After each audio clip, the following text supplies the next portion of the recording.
warahmatullahi wabarakatuh. Halo semuanya, saya Nabila Ikasih Savana dari kelas 10H.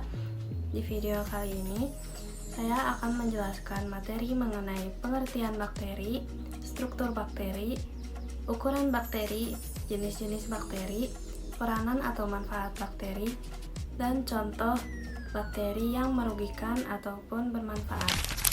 Bakteri adalah makhluk hidup bersel satu atau uniseluler yang tidak memiliki membran inti atau prokariotik. Bakteri bisa hidup di berbagai tempat, bahkan di lingkungan ekstrim seperti air panas, tanah, udara, tubuh manusia, dan laut dalam. Mereka berkembang biak dengan pembelahan biner atau membelah diri menjadi dua.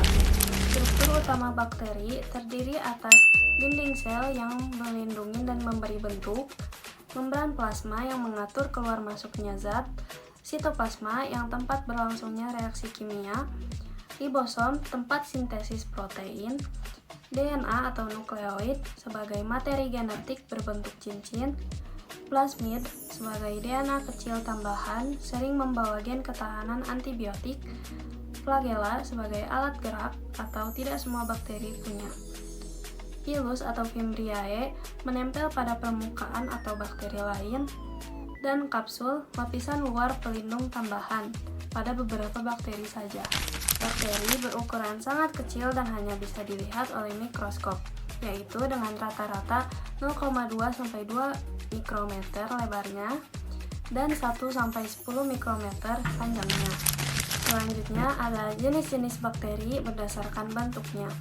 Yang pertama ada kokus yang berbentuk bulat, yang kedua basil atau bacillus dengan berbentuk batang, yang ketiga spirillum atau spiral atau lengkung, yang keempat vibrio dengan bentuk koma atau setengah lengkung, dan yang terakhir ada spirochaeta yang berbentuk seperti ulir atau spiral panjang.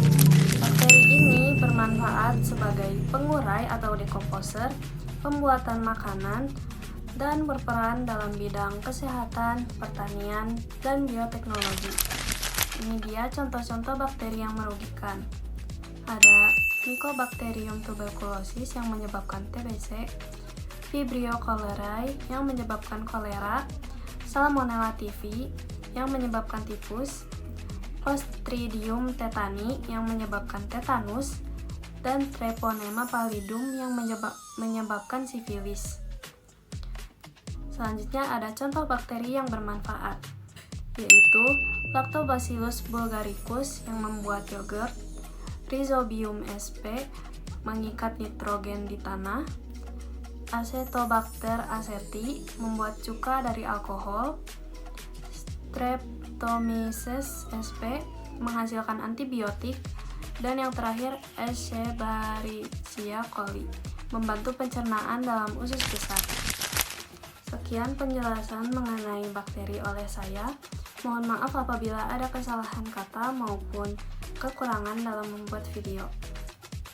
Terima kasih. Wassalamualaikum warahmatullahi wabarakatuh.